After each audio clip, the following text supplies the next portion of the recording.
So I got a call from a developer, and they said that my main water line was on their land next door for one of my RV parks.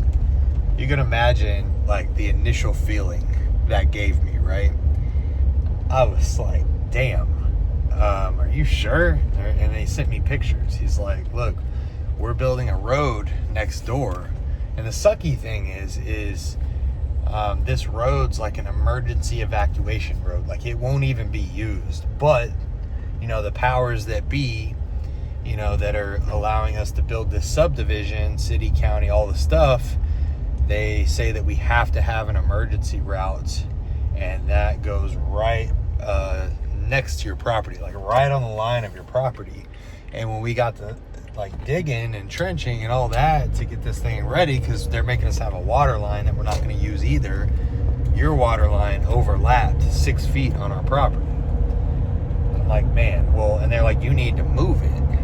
And that's just not how I operate. Like, I need all the facts and need to figure it out. And my first thought was, this water line's been there forever. I probably have some easement rights, but I didn't know, because the original utility map that we were given when we bought the park didn't show that water line. Didn't show it, right? This is the water line that serves like the right side of our park. Now there's another one that runs right through the middle of the park, which I guess would be the main, but this one ties off to it and serves the right side of the park, or half of the right side of the park. Anyways, I'm like, all right, well, send me your survey, send me the points you're using of reference. Let's make sure it's actually on your property line. I'll get mine, and I'll pull up the easements, deed, all the stuff, all the paperwork, which you can easily do on the county.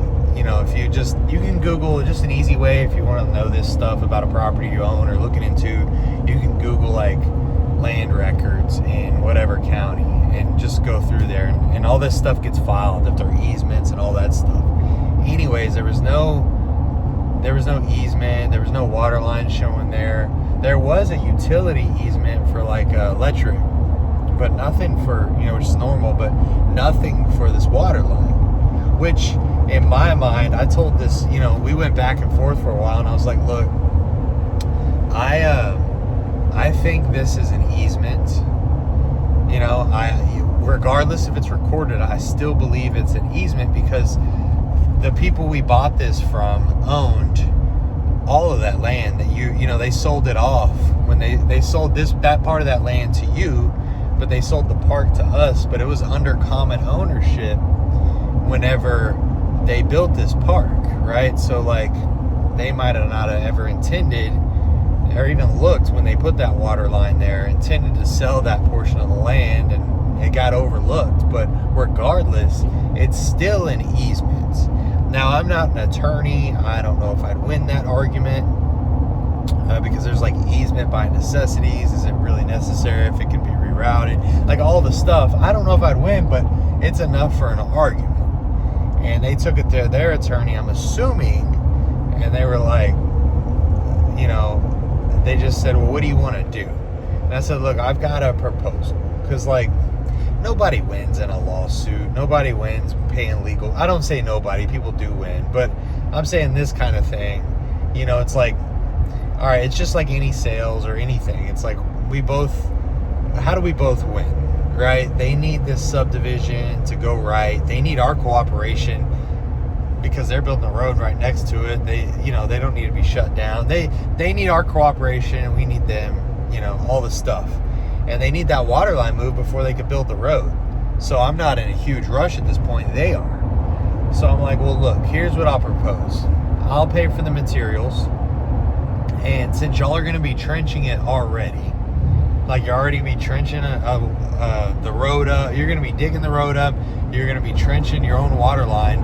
While you're doing that, while you have the crews out there, why don't you go ahead, and the machinery, why don't you go ahead and trench me a new water line, right? Because you're already there, which would be, because if you hire people to do stuff, just getting them out there, the manpower and the equipment alone is a big charge, let alone the work. So I was like, y'all go ahead and do that. Y'all go ahead and buy the pipe, right? Y'all have the installers there already. You're already building your own. Just get after it, right? Half a day's work, whatever. Put that water line in, and I'll pay for the materials. And they came back, and they were like, well, we think you should pay for the install and the materials, so we want $8,000. Which, by the way, that's really cheap to get out of this. If I was not in the right, I don't know if I was right, wrong, if I would win, not. I didn't want to pay legal to find out. And I'm like, look, I'm not. And me knowing, like, I want you to understand my thought process here. I know that they really need this big subdivision in. This is pennies compared to what they're about to spend, right? This doesn't even dent a budget like that. This is like a breeze, like legit, like a gnat, right? Problem at this point. And I'm like, look, I told you I pay for materials. I'm not going to pay for the install. Here's what I'll do. Instead of giving me receipts and doing all this stuff, I'll give you $5,000. I'll pay y'all $5,000 towards the materials. Y'all do the rest. And they came back later in the day and they're like, you got a deal. We don't want any problems. Like, thanks for working with us. And by the way, I went out there. I should have, I got to recap real quick because I just went to the end of the story. But I did go out there 2 weeks later because this went on for a while. And I was like, I'm not going out there till we can figure all this out. Because I'm not going to go out there. It's an hour for me, waste my time, waste yours. Let's come up with somewhat of a understanding of what actually is going on. Because right now all I have is pictures and where you think this is. It might not even be on your land. How do we even know that? Right? That's my thought process. So I went and met them out there, and sure as hell, like, I looked at all the paperwork. It looked like, it was overlapping like they said. So I see where they came up with that. I didn't get a surveyor to verify, but there are markings, GPS coordinates. It was really close. But, long story short, when I looked at it and I met with them, I told them what I do then. At the time in person, they were like, no, this is your problem. And I'm like, whatever. Like, let me know what you decide. Because I proposed that in person. And I just left it at that. I wasn't combative. I'm just like, I'm being a friendly neighbor. You need this done, I don't. And you can't interrupt my water line and serving tenants and been serving tenants since you bought this property. So we're in a little predicament, right? So anyways, fast forward. Really cool working with them, though. Not combative. Like, they understood where I was at. I understood where they were at. We compromised. So I think they're putting in the water line next week. I'm going to pay $5,000, which in the scheme of things, I'm getting, if you look at it on a positive note, I'm getting a brand new water line, right, for $5,000, and it is what it is. Stuff happens. And in real estate, yeah, there's a lot of segments. Like, yeah, you need to buy right? They say you make money when you buy, which is true. You need to buy right. It gives you exits also. Gives you some cushion, some leverage if you need it, some equity to pull out if you need it, whatever. Lots of cool stuff if you buy right. But when you buy right, then you have to operate right as well. And part of operating is systems, processes, thought processes, regulating emotions. Things come up. You are bound and determined. Like, it's inevitable probably. I don't want to say that because maybe not, but you're gonna run into county, city, neighbor, tenant, some sort of issues. And I think the proper mindset is like, how can I make a win-win? And what do I do to protect my capital, my equity, my interest, everything? Solve the problem in the most economical way that benefits everybody. What is the best solution? And sometimes you just got to stop and kind of like slow down a bit and think about what the hell's going on. What is actually happening, right? And instead of just acting emotionally and acting like right then and there, like, take a beat. It's okay to be like, hey, I got to think about this, right? And think through all the solutions. And what's cool these days is we have like ChatGPT, Claude, all that stuff. And what you can do is, I'm not like telling you to do this. I'm not, this isn't legal advice. This is none of that. This is just what I do, right? Because we have these tools at our disposal. Like during this, Like, I would pull all the deed records, I would pull all the surveys, put it up against theirs, put it in Claude, and be like, hey, can you show me this and that, and what do you think, and this is what I think, and play ping pong, right, with AI. Not that it's right, you don't take all that as gospel, but it's cool that we have those tools this day and age, just to give you another set of eyes. And I think like a partner, right, an AI partner, I'd sure as hell put all this stuff in there, and to make sure it could like line things up with me, and all that stuff.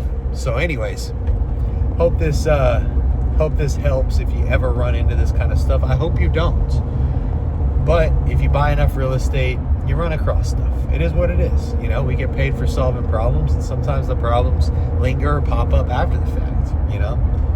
There's nothing we could have done on our due diligence, to know that water line was there. We had the utility map. It didn't show, right? We're not going to go dig up all the utilities to see if somebody left them out. That'd be crazy, right? So, like I said, things pop up, things happen. You deal with them the best you can, and you roll, right? There's a positive in everything. Now I got a good relationship with the subdivision next door.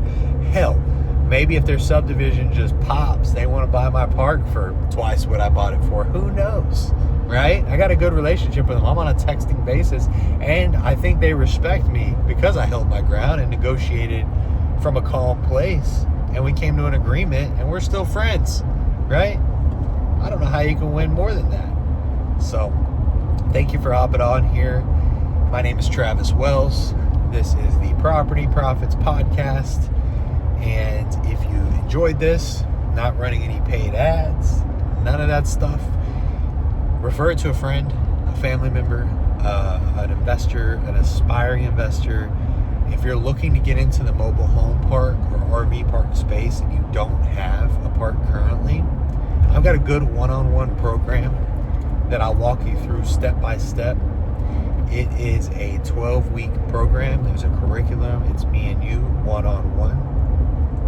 And it will start in about 4 to 5 weeks.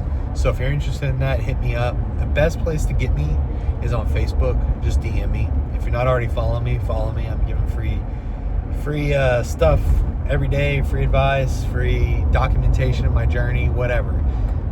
I'm hoping that I can document my journey and you can learn from there, good, bad, ugly, awesome stuff we can win together.